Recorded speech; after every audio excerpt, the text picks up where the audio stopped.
Donnie B, GotDaBeats.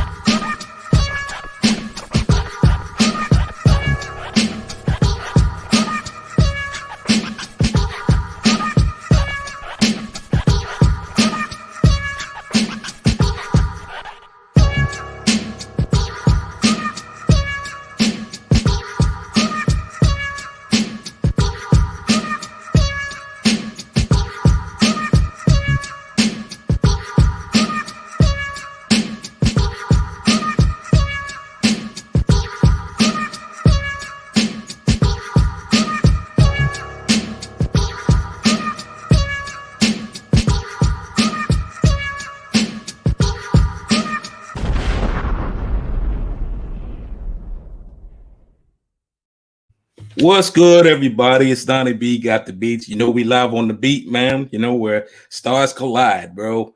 Listen, if you don't know, or if you do know, you know I know a lot of people. And this brother right here, I've had him on the other podcast. I'm with my other brother, Nicholas Baker. And let's just say he's really my brother from another mother. Like, I know this man from, shoot, I don't even want to put the years out, man. Before we was gray beards. You know what I'm saying? But I got no gray. I got my midnight cocoa bean right now. You know what I'm saying?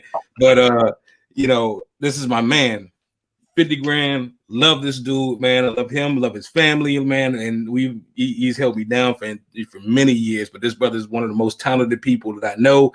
Got me interested in the film game. Got me interested in how seeing how things move behind the silver screen. This guy is amazing, man. And, you know, I tell you all the time, we on the beat. I got to have the best, you know what I'm saying? And this brother right here is exactly the type of people I'm looking for. So without further ado, I want to introduce y'all to Lawrence Law, as they call him, Watford. What's good with you, brother? How you doing, man? I appreciate it. Good to be here, man. Thank you for having me on. Cool. You know, like I said, man, I can't have no platform without, shouting the brother out. You know what I'm saying? You know, I love you. You see Bernie up there in the corner. He love you too. You know what I'm saying? you put my dude up there. Hey, that's man. my dude. Hey, man, Bernie, he had to stop. He had to stop through right quick. You know what I'm saying? Look. I better stop joking, my boy. That's my dude. You was going in too. Hey. I like, hey, my joint I want on the shirt is the joint with him and the Wu-Tang Clan picture. Oh, yeah, I see that. Rick, man, I need that on, yeah, man, I need that on the shirt. That's dope. That's dope. It's dope. Indeed, brother. So, again, how you doing up there, man? Everything good with you up in NYC, man? Yeah, man, doing all right. Maintaining, continuing to push the film and, look for the next project. And do daddy duty, husband duty, PTA duty, all that other good stuff, you know. Hey man, shout out to like the today's Mr. Mom, man. Gotta love it, bro. It's not. I don't even say that in a negative connotation, man. Nah, man. I know, man. I appreciate it, man. Yeah, it's that side of life is kind of real too. Like PTA stuff is real. Like, it's where politics starts, brother. Hey, whoa, man. So listen, we'll talk definitely about your your films and stuff in a bit. Wanted to start with taking it back. Let's take it all the way back, brother. Like, who is Law? Like, could you talk about what got you from point A to where you are right now to this day, to this gentleman that we looking at right now? Yeah, on my profile, is husband, father, filmmaker, political junkie, film lover, storyteller. I think those things kind of sum it up. In terms of like from there to now, it's funny when you look back and who you were then helps you understand. Like it makes more sense now. You know what I mean? Yeah. Like I was that kid who, especially at the time growing up in Brooklyn, and just with my mom, because my mom and dad were divorced, me with my mom here in Brooklyn, and I mean Brownsville, Brooklyn, I wasn't like in a position to like be free and roam the streets. So I was in the house and I was with toys. You know what I'm saying? I love the toy. I don't care what toy you put in front of it. If it was, any toy that was there, I just needed to play with a toy. And I was playing with toys, man, until I was like, 14 years old. Which when I hear it now, I'd be like, but I used to like, I didn't just play with toys. I used to like make big old galactic battles and storylines, and then, so looking now, I'm like, man, that stuff kind of makes sense. You know what I mean? It makes sense that, yeah, I try to do it with people now. Not treat not actors as toys, but I got these stories in my head, and I want to put them out the same way I was able to do with those toys. Right. Yeah. That's awesome. That's awesome. I don't know, because it was like, I remember, just a side note, when my nephew was like 5, and I found these toys, man, and I was about to give him my toys, but I started taking some of the toys out, like, nah, he can't have this one. I was like 25, 26 years old. I can't have Cops. Remember Cops? Yeah. That was right. Nah, he can't have that one. He was a Krabby Patty when you. Hold on. He can't. Special. That's special. You couldn't be like Andy and hand the toys over. Nah, not at all, bro.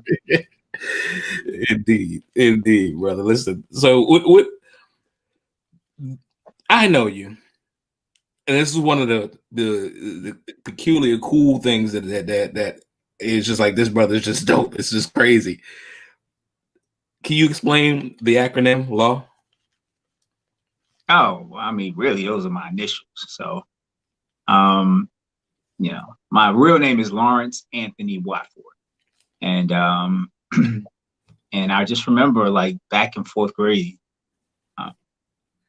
it was really 4th grade when it stuck. You know what I mean? I started rapping around that time, and I was about to do a talent show. We had to come up with our names. That's where Law came from. Literally since the 4th grade, it's been, a growing, way of identifying myself. But it got to the point where, like on a film set, when I was working on any film set, Law Order SVU or whatever, like, nobody knows who Lawrence is. Like, if you say, hey, I'm looking for Lawrence, nobody knows. They would be like, who? But they would know Law, and it kind of helped, in that arena, because you work by word of mouth, you work by your name, right. So as long as I did good work and people like you, and you had a name you can carry, it's easy to remember. Right.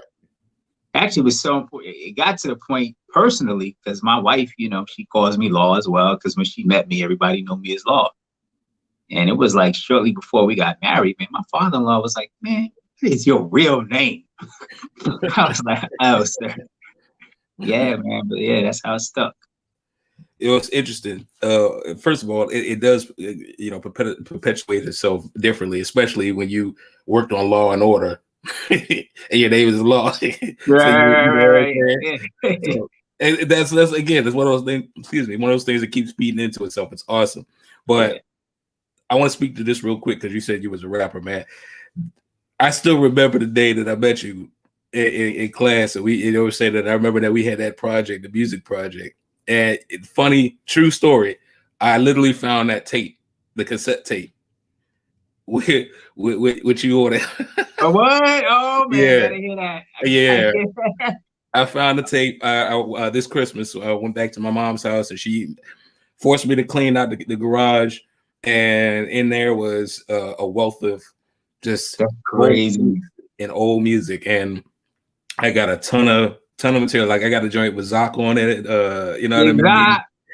Shout out to Zoc, Armand, you know what I mean? Like, you know what I'm saying? So shout out to that, man. I just want to, so you were, and probably still are, low key, a rapper. I don't know, I wish. Sometimes I'll try it in the shower just to see if I got it still, and I'd be like, man, I don't know, I don't got it no more.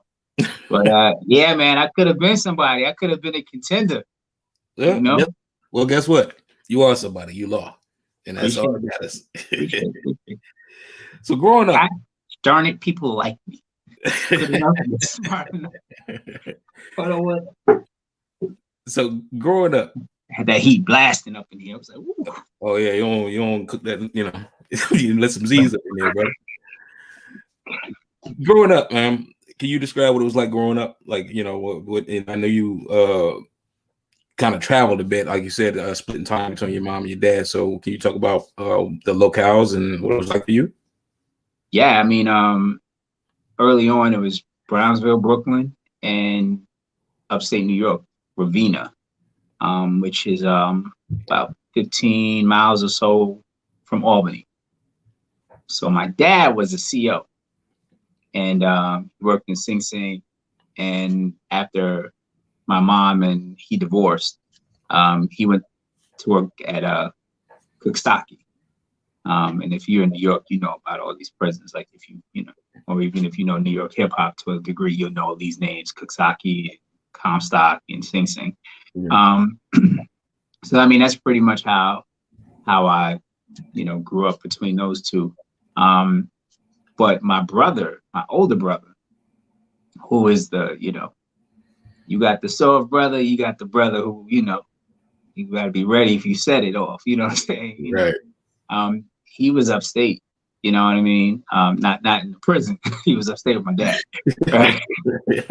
Gotta make sure you get that right in New York. Yeah, upstate, especially 2021. Right, you know? right. Nah, he was. He lived with my dad, and so you know what that kind of separation did, because not having like this sort of alpha brother figure to kind of follow around on a regular basis, it did kind of, you know, it created the environment for my mom to be even more protective. Because it's like, okay, if I'm working all day, you can't just go out, especially in Brownsville, you know what I mean? Just go out in the street and play because you don't have your brother to protect. You don't have your big brother, you know? And so it kind of forced me into like sort of this more insulated environment, you know what I mean? And that's, I think, those conditions, I think, kind of birth the creativity. You know what I mean? Like you have to come up with things to do to interest you. So yes, toys. Love some damn toys. Toy, man, yo, love going to KB Toy Store. But it's, yeah, man, yeah. So it's the toys and but also, you know, around that time later on getting into the comics, drawing and things like that. So there was always a storyteller kind of budding, you know what I mean? Mm-hmm. And a creative at the same time, you know, again, was rapping in 4th grade, 5th grade. It just kind of grew from there. There was just a creative bug, you know what I'm saying, that was there. But I think that, again, was birthed out of just being insulated, you know what I mean? Right. So. Okay. Awesome. Now, being the fact that you've grown into this diverse individual, you have a lot of complexities to you as far as by way of creativity, but you have definitely have levels of achievement. I mean, you've worked pretty much every set, every you know, just pretty much all around the sets, right? And you know, you're a talented screenwriter, you're a CEO of your own production company, but a filmmaker.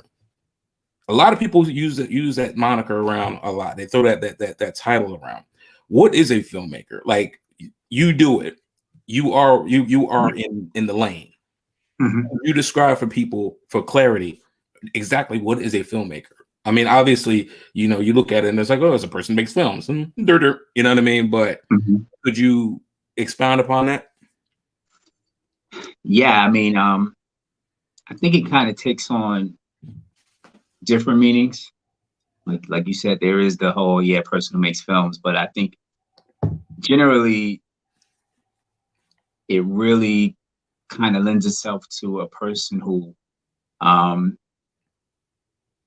not just makes movies, but a person who makes like intimate or projects that they're deeply connected to, right? So it's like the difference between, I don't know, a rapper and a hip hop artist, you know what I mean? It's kind of that thing. A lot of times, maybe an MC, a rapper, an MC. Yes, that's the word I was looking for. You see, I lost I love That's cool. I just trying to yeah, help the difference between a rapper and an MC. Right. Exactly.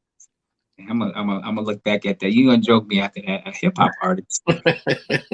Nah, but I mean, no, But yeah, it makes yeah. sense exactly what you said. But again, the MC part of it is Yeah, just like, exactly. I didn't want to use examples of specific rappers but we could name some rappers and we can name some MCs, right? right. And I think it kind of is in that vein, you know what I mean? And then it also really lends itself to like the whole independent filmmaker. So it's like the grinder, the underground sort of MC, you know what I mean? Mm. A filmmaker was a person who was like a guerrilla, grab a camera, small crew, small staff. You don't have the big production. You don't have the big budget behind you. But the project, you're so connected to the project that, you're invested in it and you're going to make sure that it gets done. So you wear multiple hats. So filmmakers a lot of times will be the writer and the director, maybe the cameraman as well. It depends, but there's an independent spirit to it that and an artistic spirit to it that really kind of pervades the term. Okay. And I'm glad you cleared that up because, like I said, people throw it around loosely. And, it always, for me, felt like there was an emotional tie to it. Like, a director with soul or so forth, so if you will. But again, thank you for providing the clarity for that. Let's shift gears though. So you're a screenwriter. You just explained what a filmmaker is, but you're also a CEO. So with that being said, what is Divine Right Pictures? Well, that's the hope. The goal is to be a film. We're listed as a film production company, but I really wanted to be a filmmakers company. You know what I mean? And just talking about what a filmmaker is, in hindsight, that's what I wanted to be. You know what I mean? I wanted to be an incubator for ideas, you know what I mean, for projects, but also one that, carries through it a thread of that independent spirit, you know what I mean, that sort of appreciation for the artistry of storytelling, whether it's from script to screen to post-production, editing, you know what I mean? I want it to be one of those things that you find that filmmaker thread all the way through. You know what I mean? Like I never want, even in my wildest dreams of how this thing could go, I never want to lose that independent grit. You know what I mean? That sense of I don't know, that hunger. You know what I mean? The difference between, again, going back, an MC who's hungry in the beginning and then crosses over. I don't want to be that. You know what I mean? Right. I want to do some crossover shit now. We'll be honest. Man, I don't do Avengers. I don't do Marvel. I don't do Marvel. That's like not, I mean, but again, I want to maintain that spirit because I feel like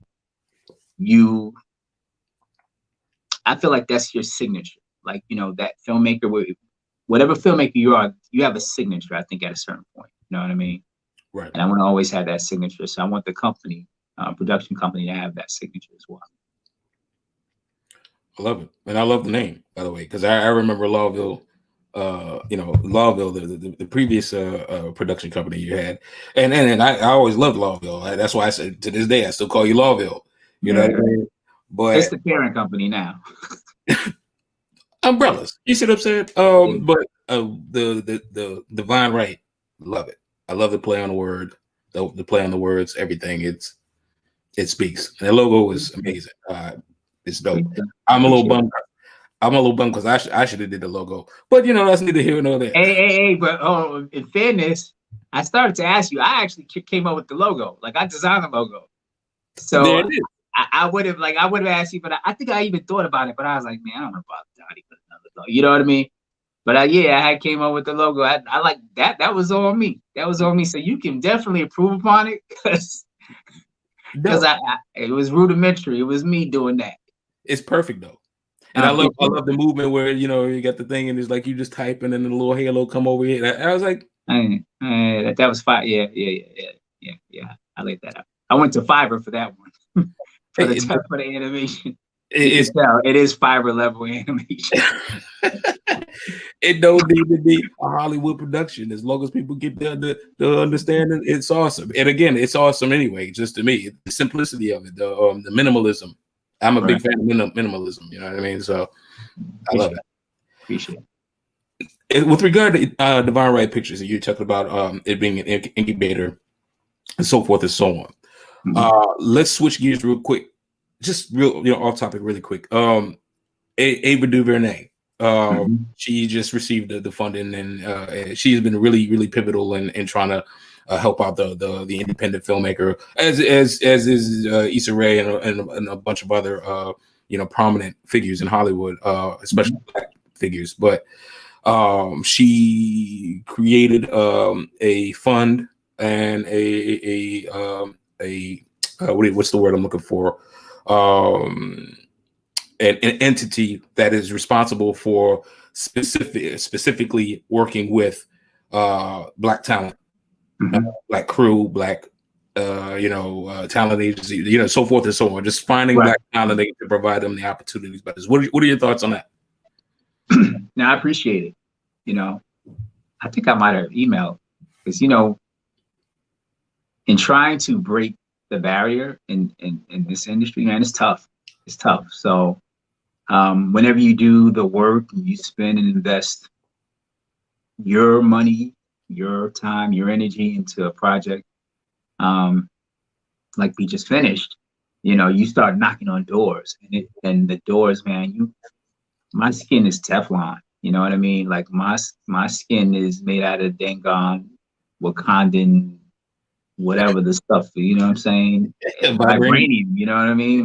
Because it's like you get so many no's, and some of them are nice, some of them are not nice, some of them are just you don't exist. You don't even respond to you. You know what I mean? Right. And so having folks who are in place who have the access and the power to be able to open doors, man, like that's what it's about. I mean, and even still, it's from there, it's still tough, right? Like Ava created the entity, but then it's like, well, how do you get on her radar? How do you knock? How do you breach the gatekeepers that are even there? You know what I mean? To be able to get into that circle. But then it's also important, like she's doing what I would hope to do, which is to be in a position to open doors for other people. You know what I mean? And as long as we have more people doing that and doing it deliberately, and the timing is right for it. Like, it's great that now Hollywood is specifically looking for Black writers and Black directors and stuff like that, and, to staff on shows and things like that. Now's the opportunity for that. And for everyone who gets in through Ava to pay it forward. You know what I mean? Right. And to be honest, when I was working on one of the films I was working on, it was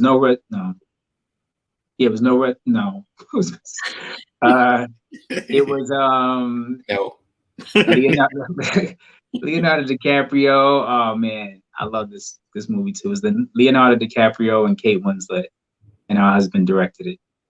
Anyway, I was working in the art department there as the assistant, and the set decorator was telling me about Spike Lee. And she is older in the game. She's a white woman.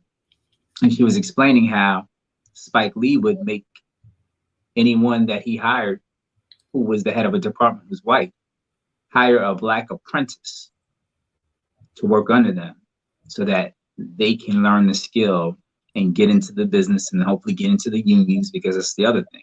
The unions, you got to get into the unions on these film crews and stuff like that. Right. It's another hurdle. So, it's good to see that she's operating in that vein, and we need more of it. And I think if we would have had more of it, I think we would be a lot further. I think some of our talent, our noted talent. You know what I mean? Stars, black stars who we saw in those 90s and 2000s movies. I think if they had more of that going on,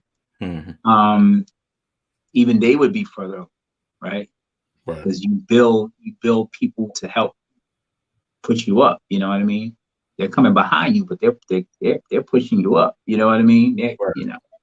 So yeah, it's a good thing. I want to come back to that. We're going to talk about that specifically because I have questions about that, and hopefully I'll remember that in the later on. But that's very, very poignant thoughts. I love it. I love it. But back to you, because we're here to celebrate you, right? What are your current projects? What are the current projects of Divine Right Pictures like? Okay, well, year and a half, almost 2 years ago, we myself along with my partners at the other film entity, Tyler Street Films, which are fellow Hamptonians, Jack Manning III and Tiffany L. Burgess. Yeah, we created Flipped. And right now we've reimagined, because again, it's a short film. We reimagined that short film as a series. And there's some things hopefully in the works with that that we're still trying to work out. We'll see. You know, you always hope the deals go all the way, right? Of course. And now it's Catharsis, which I got my little thing in the bag. I got my little poster. It's Catharsis and you know, pushing that out there, and I'm glad the reception has been good for that. And there's a series that Catharsis is kind of proof of concept for.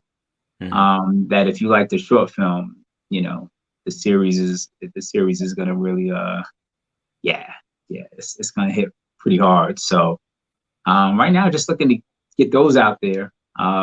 There's another project that I'm in early kind of development on, hopefully.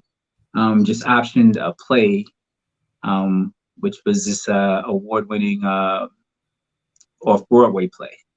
You know, it was New York Times reviewed. And funny enough, I read the play as a production assistant on Law Order SVU because the production designer who I worked for, who actually was the production designer for Miami Vice, real cool dude named Dean Tosher, he asked me to read this screenplay, this line the screenplay. So I was like, cool, sure, you know. And I read it. It was this play that he was the designer for, and that they wanted to adapt for the screen. And it stuck with me, and I never left it. It's called Tabletop, and it never left me. And it's like this crazy kind of like The Office style thing that takes place in a food photography studio in the 90s. So you can imagine that kind of humor and how intense people get about the food photography and the names that they got for the poor, and oh man, you know, he did this with a tomato kind of stuff. So right now, I know you would get the humor. So right now I'm just trying to re-visualize it in screenplay format, reimagine it, you know, in a solid screenplay format, something that translates to the screen better than, you know, of course, a 1.5 hour play can. So those are the 3 current projects. A couple other ones bubbling too, that we in early development on. A Christmas, movie hopefully as well. So.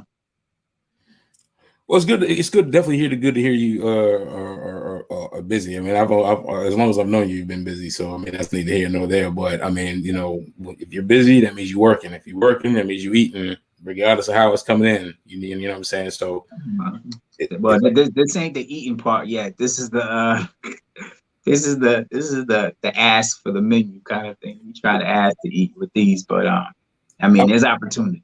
I'll put it to you like this, and maybe we'll address this later on. It's one of those years down the road we're going to talk about it, but I look at it as dominoes. You know what I'm saying? And regardless of whatever, you got to set the dominoes up so that they fall. But either way, once the domino is set up, it's a part of that chain reaction that's going to fall. Right. You know what I mean? And that's that's another conversation for another time. Yeah, you're right. With regard to Flip, though, I actually have a clip from it. Actually, the trailer. You want to talk about it really quickly and then intro it and bring it in? Yeah. That's good. Man, I'm just looking at this. Great, man. Lord Jesus. Midnight Cocoa Bean, bro. Midnight. Yeah, I need something, man. I told myself I would never do it. Never. And I'm here sitting here looking like Uncle Ruckus. Yeah. Yes, Flip, man. Well, Flip, shout out to Jack and Tiffany, my Tyler Street partners. Flip addresses the issue of racism, the macro and microaggressions faced in the life of a white teenager who is the minority in a majority Black environment, and and what does that mean? So yeah, that's it. All right, clever. Without further ado, this is Lawrence Watford and Tyler Street Films with Flipped. Check this out. All right, can you model this situation you're telling me about? Because you in these relationships, I hear we have additional information on this individual. Look at this one, Carl. We are confronted primarily with a moral issue. The heart of the question is whether all Americans are to be afforded equal rights and equal opportunities. If an American, because his skin is white, cannot eat lunch in a restaurant open to the public, if he cannot send his children to the best public school available, if he cannot vote for the public officials who represent him, if in short he cannot enjoy the full and free life which all of us want, then who among us would be content to have the color of his skin changed and stand in his place?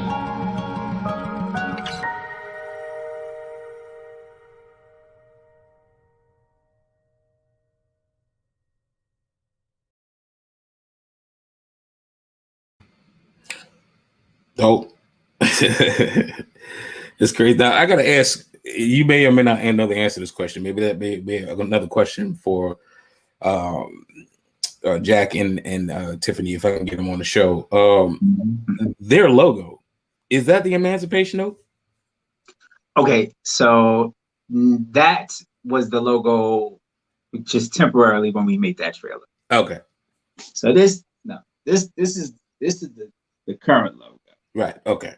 All right. Branding, this is the most rudimentary way to show your branding. But hey, look, hey, it works. It works. Right. I seen the big tree.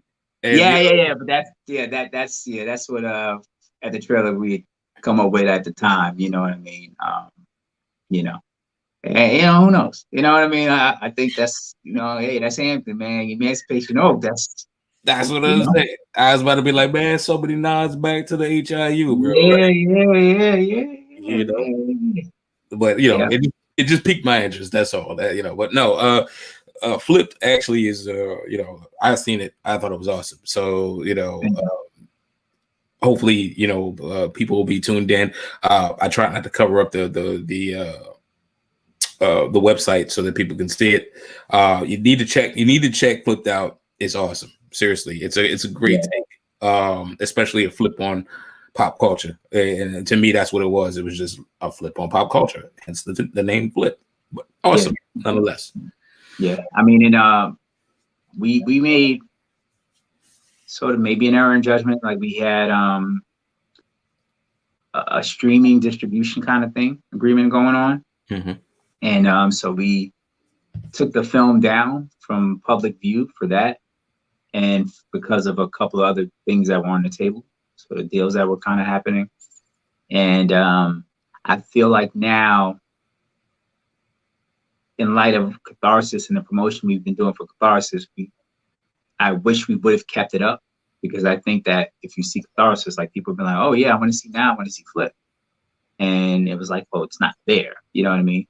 So like now it's there again, but now we gotta like show people where it is and then kind of create the whole infrastructure so that you can see the totality of the work that we do. You know what I mean? Right. But yeah. I'm glad you thank you for the shout.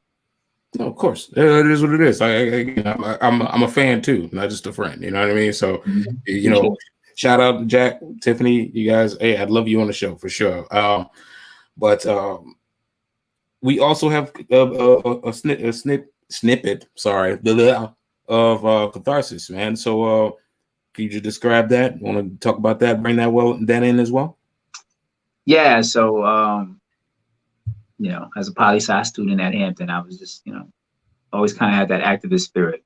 And so coming off of Flip, I was just reinvigorated and wanted to create something that was, again, communicated my frustrations.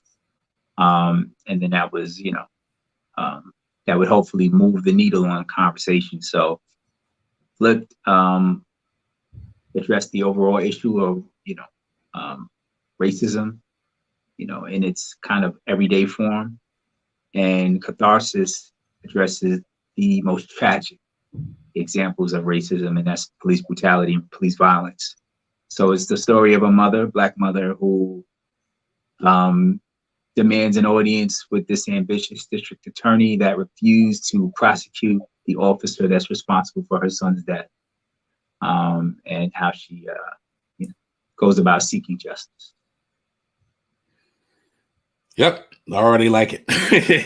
like it anyway. I'm just the way you told it again. I'm like, yep, I like it already. Even if without further ado, here's a snippet of Catharsis. Check this out. Deb, what?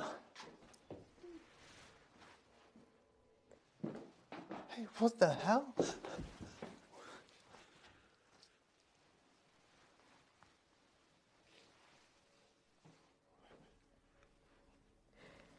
Hands up, don't shoot, huh? Look, take whatever you want. I have a safe. Whatever you want, take it, it's yours. This is what it's like to be on this side. But the body cams never really convey fear. Not like this. Please, don't hurt my family, I'm begging you. Mr. District Attorney, I'm not like them. The people you protect. I wouldn't shoot someone who's looking at me with the same fear and powerlessness that I see in your eyes right now. Ma'am, if I've done anything to offend you, I'm sorry. Just... Offend? You think I would be here right now with a gun, putting my life at risk because I'm offended? Because my feelings got hurt?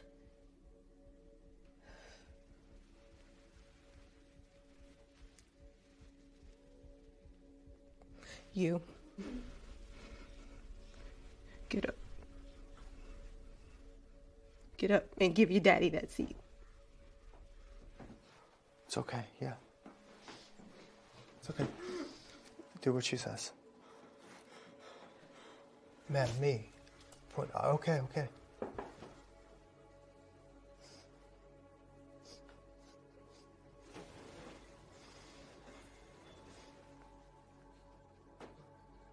Ma'am, listen to me. Obviously, someone you know was killed by the police. And you feel like I should have did more. Tell me who the victim is and I'll look back into it. I'll reopen the case. Ma'am, just tell me who your son is.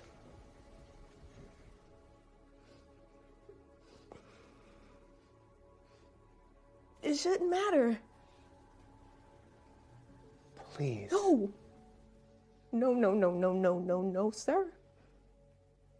It shouldn't matter who my son, or my nephew, or my husband, or my brother was. What matters is you didn't value his life enough to prosecute the man who murdered him. When the video shows the same fear in his eyes that you got on your face right now. You.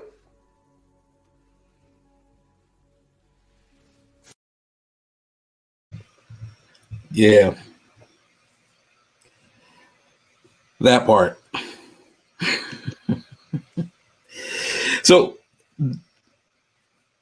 looking back at it, right? Let me ask you this. Looking back at this scenario, and you wrote this, you directed it, put it together, put it in place. How does it make you feel looking, at as a like a parent, so to speak, looking at your kid with legs, running around and walking and talking, so to speak? Like, how does it make you feel to look at that and see other people acting your ideals, your thoughts?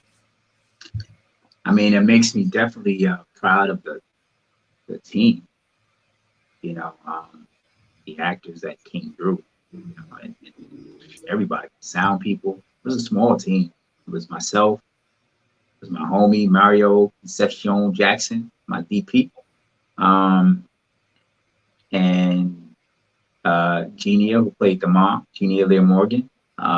She was in one of my other films, The Savior and the Samaritan, on those little pet projects that nobody else really saw except maybe you, Donnie. And Bobby De Jesus also was in that. I took folks who I knew, who I enjoyed working with, and they jumped on and they were like, yeah, we'll help produce. And then I got to meet these great new actors, and Jamie Robusta, who plays the mom, Richard Lowenberg, who plays the son, and of course Costas Bragas, who plays the dad, the DA. They all did a fantastic job, and and since the film had been active in trying to help it stay out there, you know what I mean?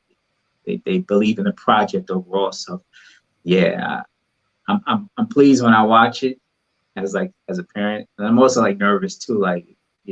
Will it, your child, will they be understood?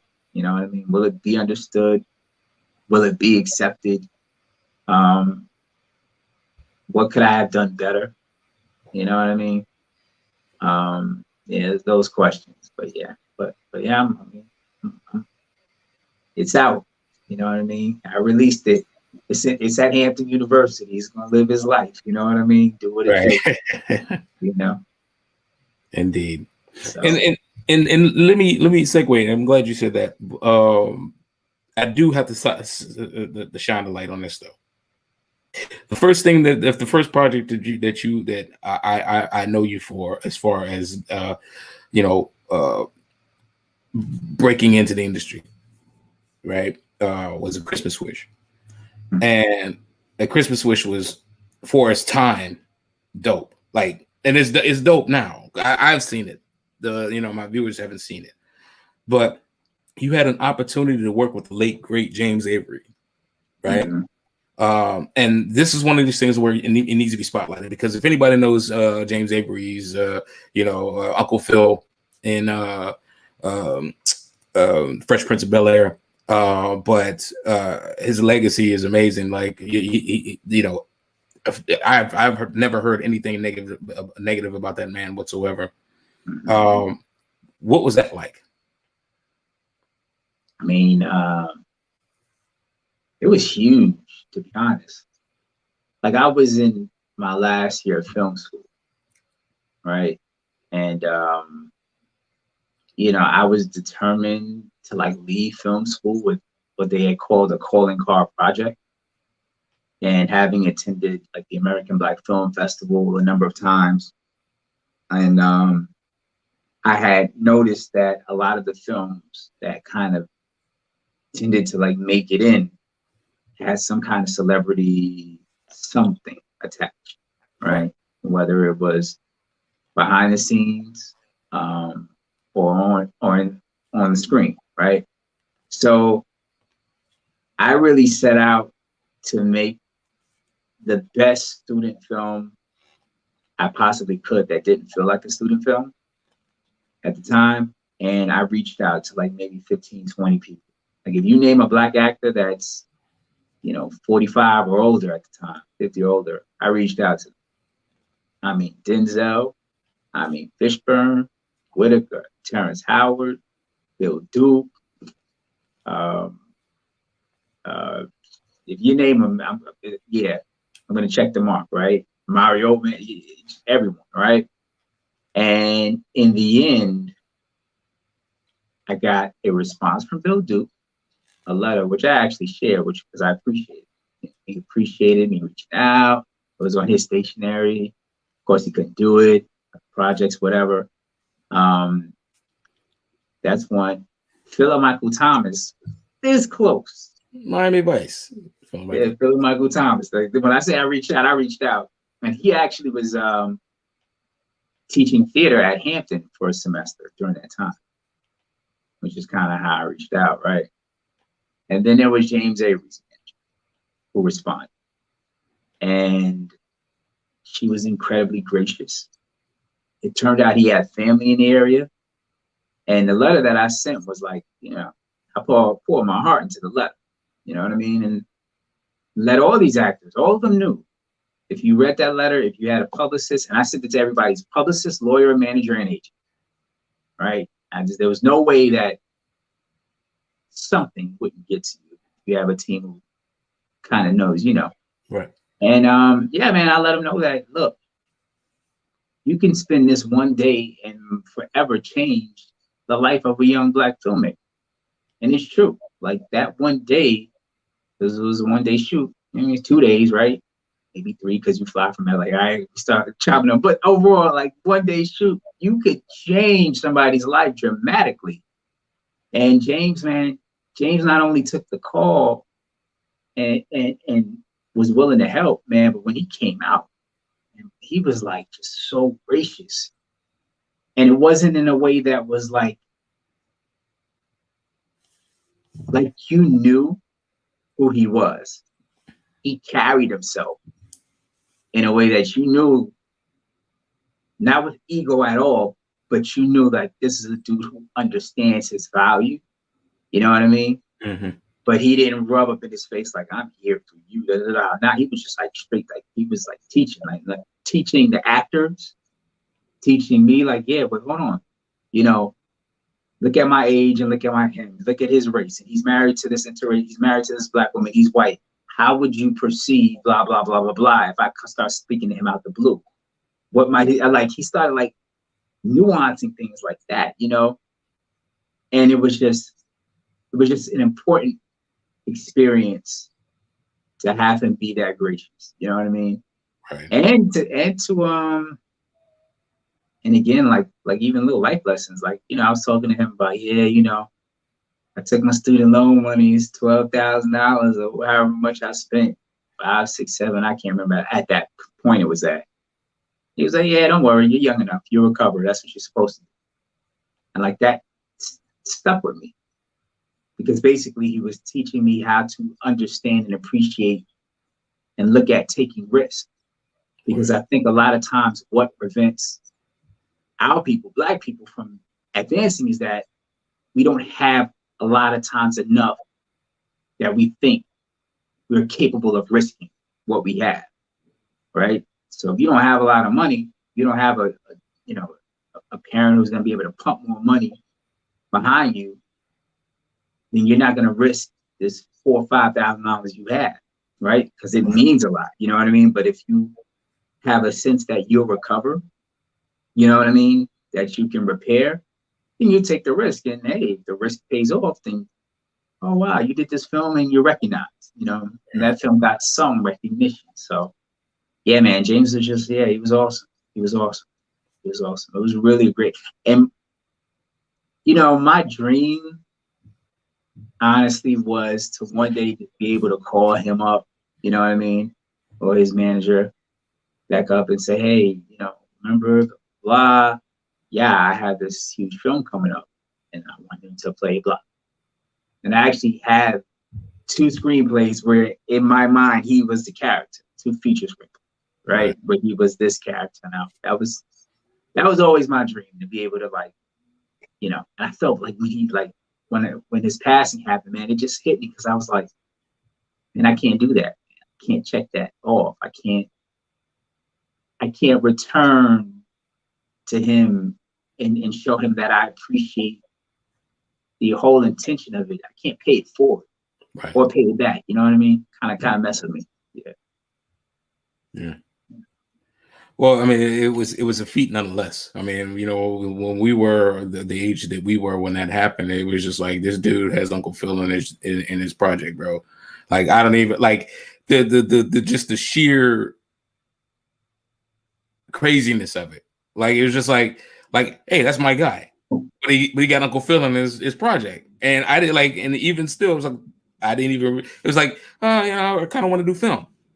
All right, yeah, you know what I mean? Like, you just kind of pass, all right, whatever. And then it's just next thing you know, you have this film, and James Avery's. It's like, this dude got Uncle Phil in this joint. And he did his film, and it's like, hey, you want to come to the screening? Like, you know what I mean? Like, it was just, you know, it put me on a path that you actually were the person who put me on the path that I'm at.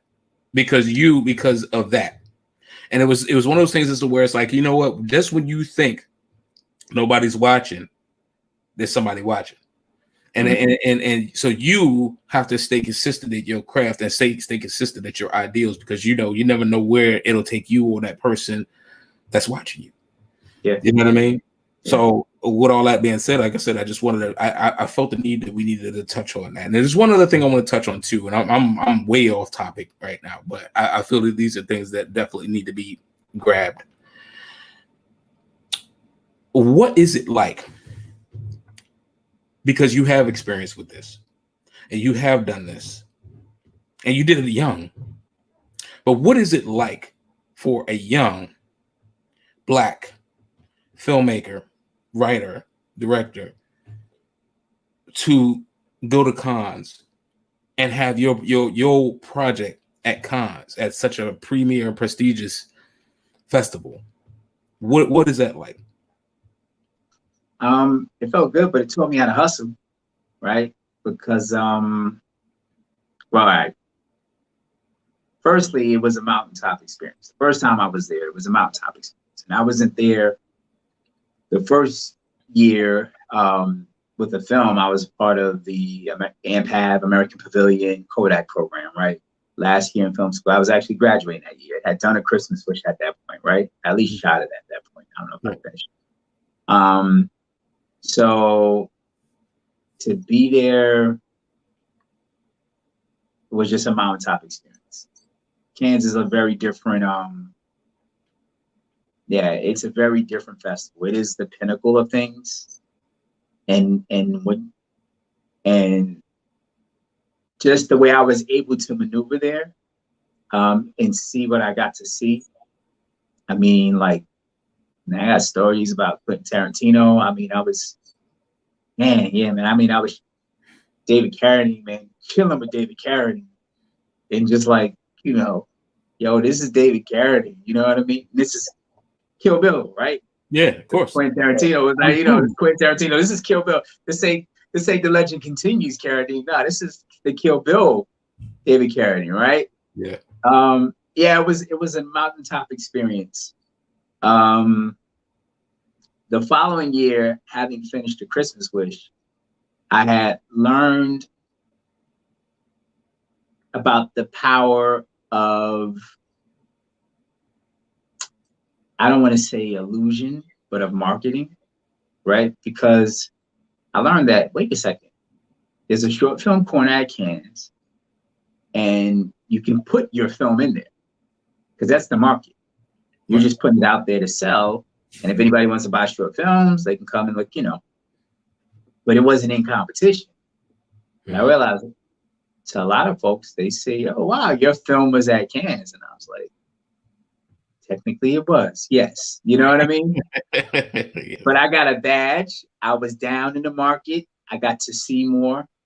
And that year was even, you know, it was the mountaintop experience at a higher level, because my wife and I just got married, as you know.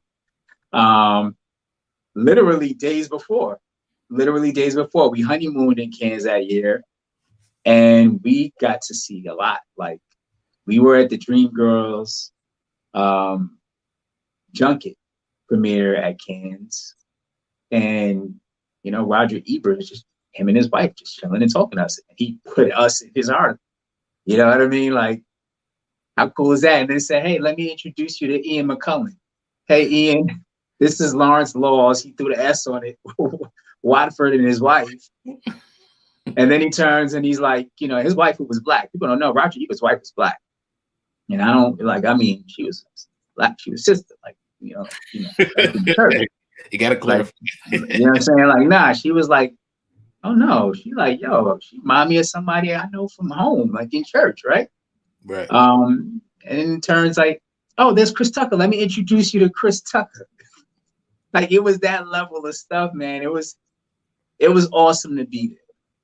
It was awesome to feel the excitement of what it feels like when you feel like you're on your way.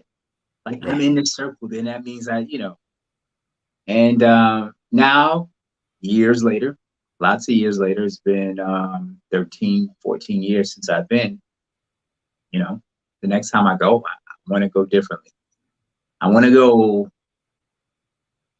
as the person that I wanted to be when I was there, you know? So that's what the mission is now. Yeah, great stories, bro. Great stories. I mean, I got the Quentin Tarantino story, man. You want to hear that? We go hear that offline. Yeah. We'll bring it back on and we'll discuss Tarantino. You're right. So, like I said, we went off topic a lot, and that's my fault. But it's no fault at all. I mean, this is what we're doing to be, right? We uncover the stories, we get to the truth. But my favorite segment of the beat is hot topics. I just love them because it's off kilt, right? You know, you get to truly know a person based off of random whatever comments, right? And since we're over time, I'm gonna keep it to 2. Usually I do about 3 to 5. I got 2 for you. Okay. So, first one, 3 things you don't know. What's three things that you don't think the world knows about you, or people, maybe even like me? I've known you for this is what 20 plus years, bro. What's 3 things you think that I don't know about you? Well, you didn't know I played with toys till I was 14. Everybody played with toys. I played with toys too. So I mean, actually, when you was 14, Donnie, that's. Bro, I'm a graphic designer. I play with toys now. Okay. Cool. Things about me other than that, I don't. Yeah, man. I mean, the people who see me in this space, they don't know.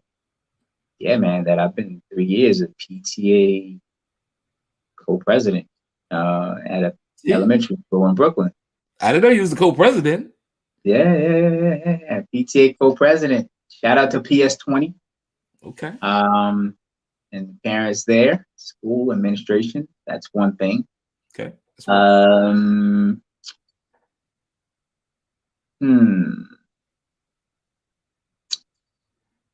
don't know. Lord. People know that I went to India. That was special, right? That's true. Not everybody knows. And I write romantic comedies. Wow. That's actually what a lot of people don't know. They think, hey, man, every film you got, somebody got a gun. And literally, every film I've directed, somebody gets shot, except for one. And I don't even count that one because that was an early student film. That's the one with Jimmy in it. Well, the Telltale Heart, I don't think you shot anybody in that either. Not I shoot anybody in that, but somebody did die.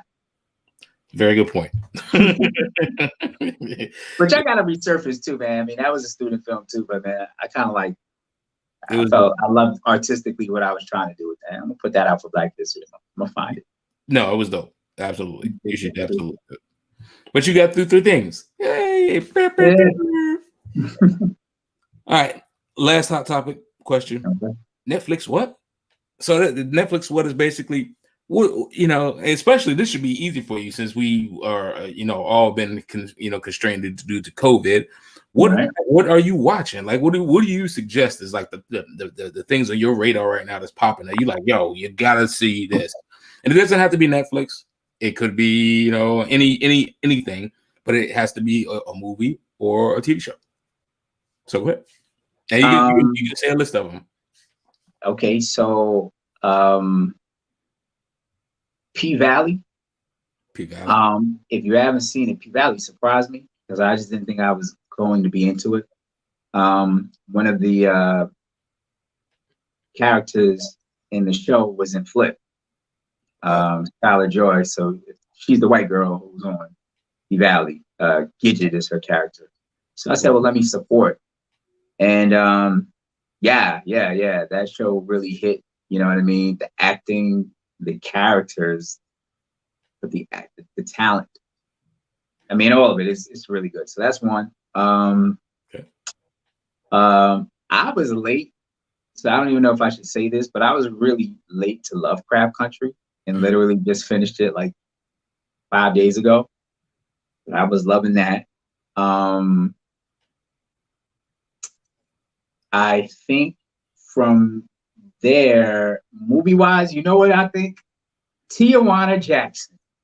If y'all get a chance, Romany Malcolm, Tijuana Jackson. It's an indie flick. Romany wrote it and directed, where he plays a dude in prison who fashions himself as a motivational speaker. And he gets out of prison and he's on his quest to become a motivational speaker. And it's like a film crew behind him. Yeah, I think that's one of those ones you should just, if you want to have fun one night, put that on your list. I think he's amazing. First of all, like even no, I didn't see him. I'm saying as far as him as an actor. I mean, even as far back as Knocked Up. I mean, I know 40-Year-Old Virgin. I just amazing, yo. Like he's hilarious, but then he has serious tones to him too. Like so, I'm gonna definitely check that out. Yeah. Check that one out. I think the whole concept, man, the whole idea was brilliant. I mean, and as an indie film, it's him and Regina Hall. Okay. Yeah, that's really good. And lastly, I did see American Skin. Okay.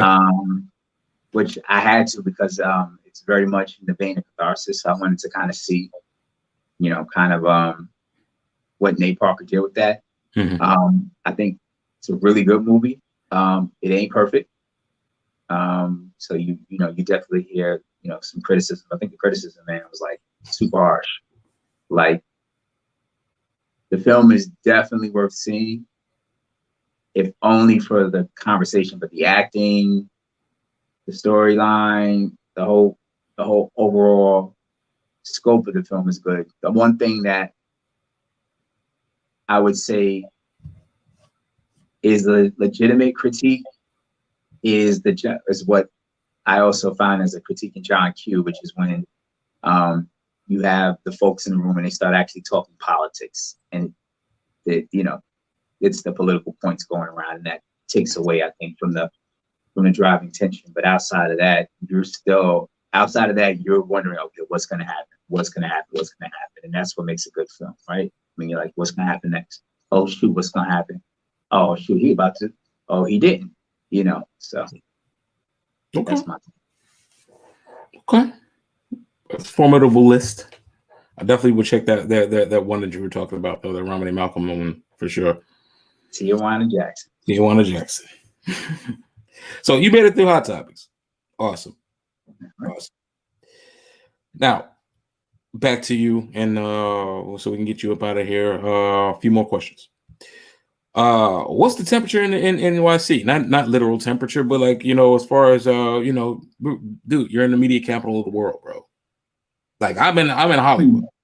You know what I mean? And you take a second to reflect on it. It's kind of a big deal. But you're in NYC. Right. What's it like in NYC for you, man? It's kind of tame.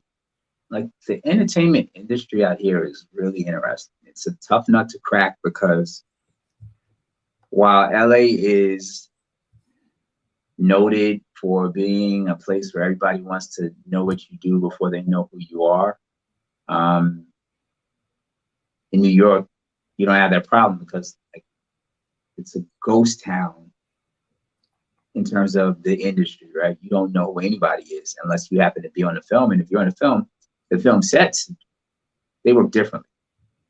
But the behind the scenes, the folks who are in development and the film companies, you don't know who those folks are. You don't know who the managers are. You don't know who the agents are who are out here. So it's the temperature always seems like it's just like non-existent. Like it's like, you know what I mean? Not bubbling. It's not cold because you know it's here. So yeah, that's the tough nut to crack. I mean, literally, my wife worked 2 floors down from Harvey Weinstein. Wow. Right? Yeah, this is when the Weinstein Company, same building. She worked for Carol's daughter at the time. The Weinstein Company was in the same building. The Weinstein Company at the time, huge. You would have never known that the Weinstein Company was there. You just would have never felt that unless you're in those circles. Right. And that's the thing, it's hard to penetrate the circles. Interesting. Sidebar, because it's funny. Most people don't know. One thing that they don't know about Donnie is that I'm actually a pretty good freehand artist, and I used to take my weekends at Hampton University, and I used to drive from Hampton to New York. And I actually went to Marvel and DC with portfolios, and actually went pretty far. But it was just interesting going to those spaces and be like, okay, like even Sesame Street. I even went to where the Sesame Street offices in NYC, and just like you said, you just walk, you never know it was there. It's just like, okay, it's an office building, but it's just like you just never know it was there. I mean, security stop you in the lobby, like, Right. oh, where are you going? Right. But when you actually get to go, it's just like, bro, I'm like, even I also did music too, and I still do music. Went to Flavor Unit Management in NYC too. You know what I'm saying? Tommy Boy. Went to those offices. I frequented New York a lot, but it's just to piggyback off your point. Yeah, it was just interesting that like you said, it literally is very, because you could be sitting downstairs at Starbucks and don't even know that like you're right upstairs is just like Def Jam. You know what I mean? Yeah. So that's crazy how New York is and juxtaposed against LA, where everything is, hey, we do this here because we Right. Yeah. And I feel like in LA you can find the energy, you can follow the energy, you can trace the signal. Okay, I need to get here, then I know this thing is going on. You can almost be dropped in the middle of it, and within a week and a half get a sense of where to go to try to network your way to wherever.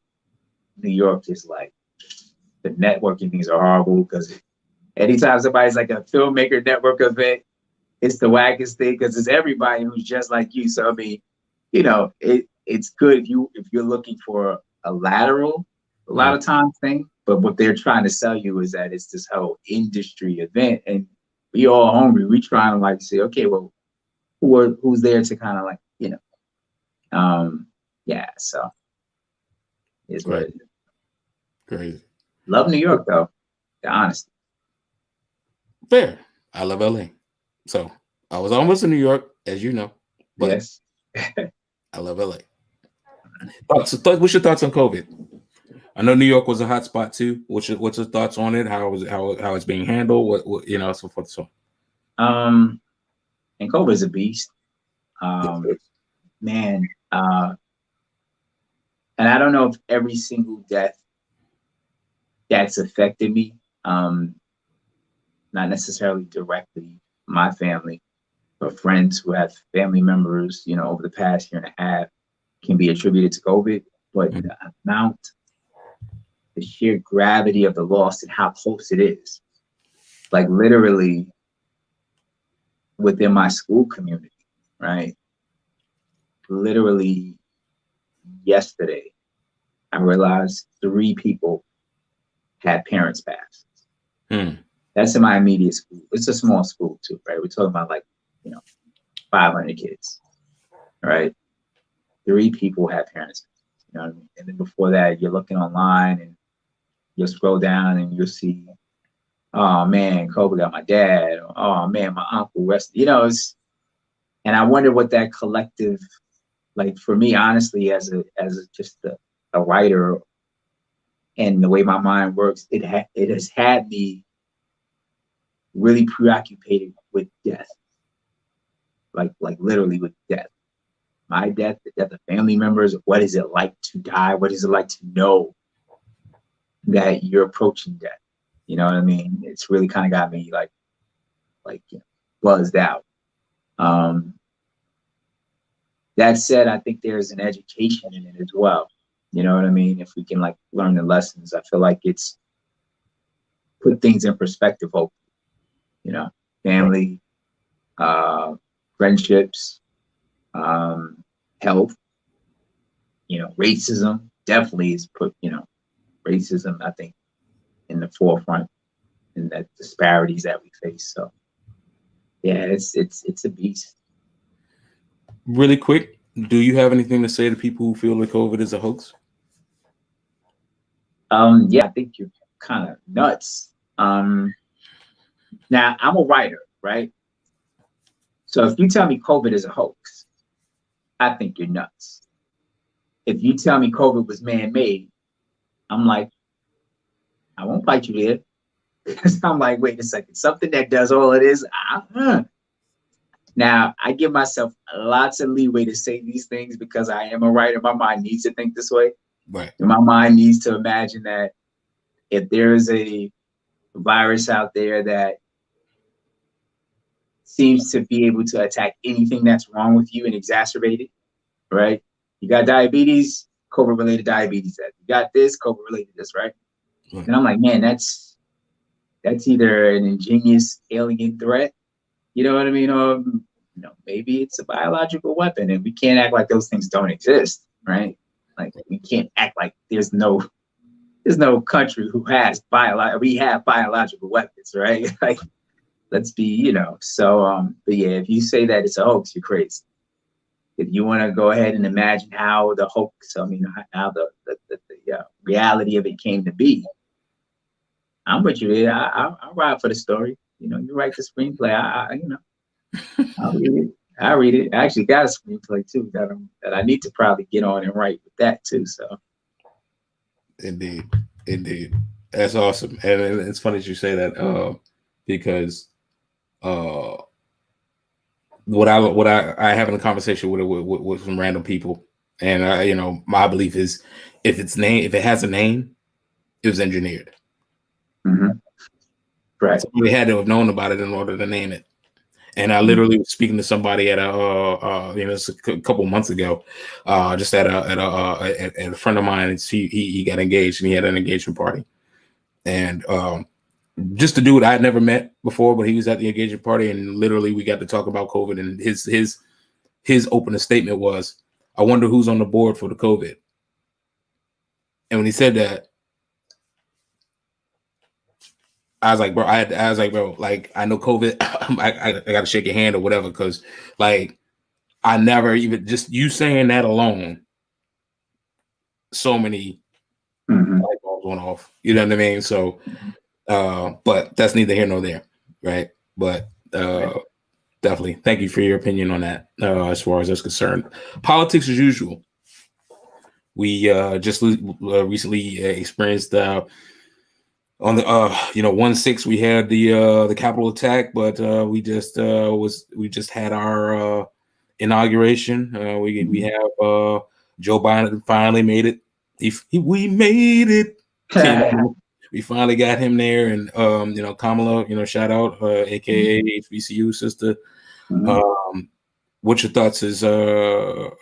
Quick thoughts on politics? Where do we stand, and how far do you think we have until we reclaim where we are, where we need to be?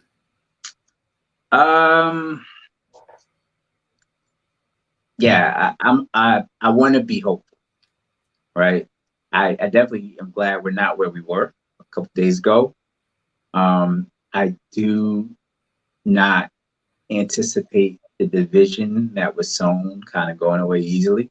I think those QAnon folks are nuts, and they are just as rabidly committed to what they were as they ever were, probably more so. I am fearful that Democrats will once again revert back to their sort of the cowardly position of underserving and not maximizing their potential to govern, because I guess they don't have the political will. So I'm concerned that, you know, whereas we were in Atlanta campaigning on, yes, you're going to get $2,000 checks. And then all of a sudden it's like, well, $1,400 is what we're going to give you, right? Because that, if you add that to the 600, that equals 2,000. But again, we had already got 600. You're promising us 2,000. So 2,600 is what you, now we're like, oh, no. And then to go from giving that immediately, meaning that literally the bill should have been signed today, you know what I mean? Or put forth today or this week.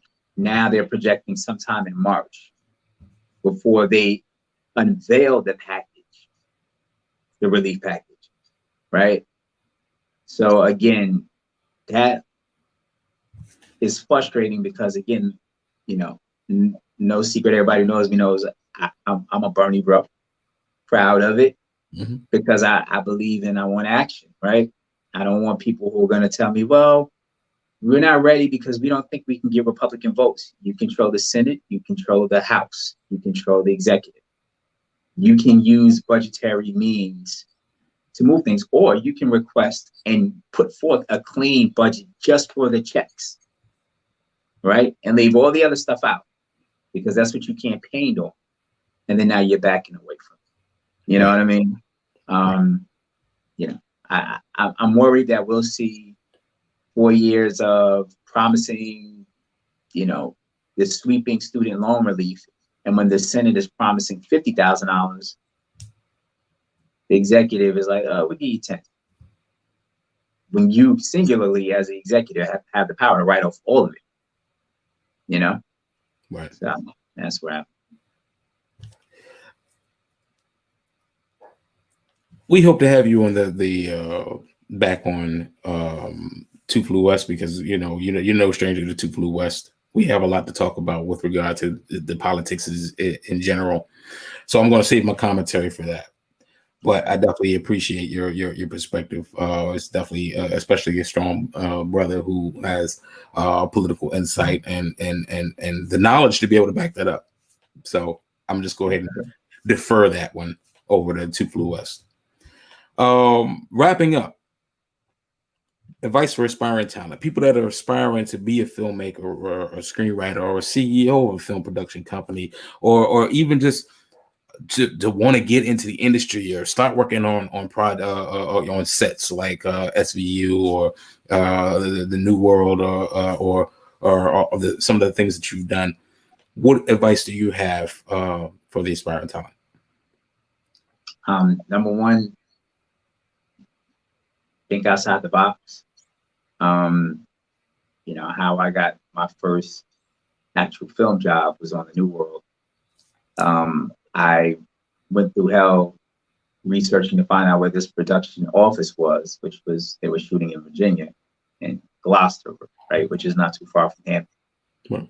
And I went there and I just walked into the office and I said, hey, anybody want coffee? I'll grab you coffee and here's my resume. And they remembered and they called me for one thing, to work in casting for a minute, for a weekend. And then they had a production office opening.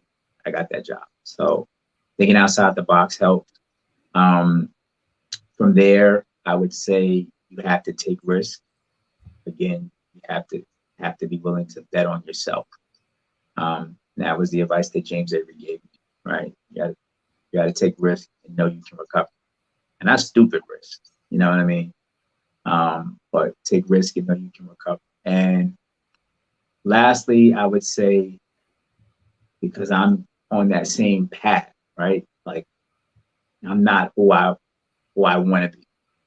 One day I hope to be having this conversation and we're talking about an Academy nominated film, right? But the ideal is become so indebted into the dream that you don't have a choice but to continue. The only way you're gonna recoup is to become successful. So just go all into it where it's like, look, the only way I'm gonna be able to come out of this is to win. You know, I think that's that would be my advice. Yeah, you summed it up. You put a bow on that package, you know what I mean? So that's awesome. How can people learn more about you, man? Shout out, any shout outs, any kind of links, whatever. How can people? Yeah. IG at Tyler Street Films. That's Tyler Street Films IG page. The Divine Right Pictures website is www.divinewrightpictures, DIVINEWRITE pictures.com. And then from there you can find, the YouTube channel, which is Divine Right Pictures. I'm on Facebook. Divine Right Pictures is on Facebook. I'm on Facebook as Lawrence Law Watford. Love more friends. Love to talk politics and film. Yeah, that's where I'm at. Yeah, see why I love this guy, man. I love this guy, man. He's just. We love you. That music project that you talk about in music class, by the way, remember, you did that pretty much for us. You did the engineering. Like, I would have failed if you had not come in and actually did the project. Talk about love, man. Come on. Why you gotta bring up old stuff, man? That's good stuff, man. Donnie do everything, man. Hey, man, I like you. I just aspire for something greater, man, and that's it. You know what I mean? I set the dominoes up. I got it, and it's time to start kicking them down. Though, trust me, I spent a long time setting these dominoes up, but we'll see. You're doing it, man. Congratulations on the multiple podcasts. You about to become a podcast mogul. You need to be hooked up with one of these major, podcast streaming networks. So hopefully that'll come this year. You're gonna claim that. I definitely appreciate that. I actually want to run something by you too, so I want you to hang on for a second through the outro. But definitely, it's good to have you, man. Like I said, as always, brother, it's always good to catch up with you, man. And I always bounce ideas off you, so we stay in touch, bro. But nonetheless, you already know I wish you nothing but success, nothing but love, nothing but respect, bro. I appreciate you and everything in all of your works. Are groundbreaking to me, and you got a forever fan, and for life with me, man. And that goes without saying. I'm just saying it on the record, on the beat. Thank you. Appreciate it, Don. All right. Well, again, this is Donnie B got the beats, and Bernie Sanders. Sorry, he's over that way, and we got Lawrence Watford here, and we all on the beat. Where he at? There you go. There you go. That's the guy, and we live on the beat, and. Everybody stay safe, stay masked up. This is a real thing. And congratulations to Joe Biden and Kamala Harris. We praying for 4 years of better days. That's all we can ask for at this point in time. But nonetheless, stay safe. And we out. Peace. Donnie B.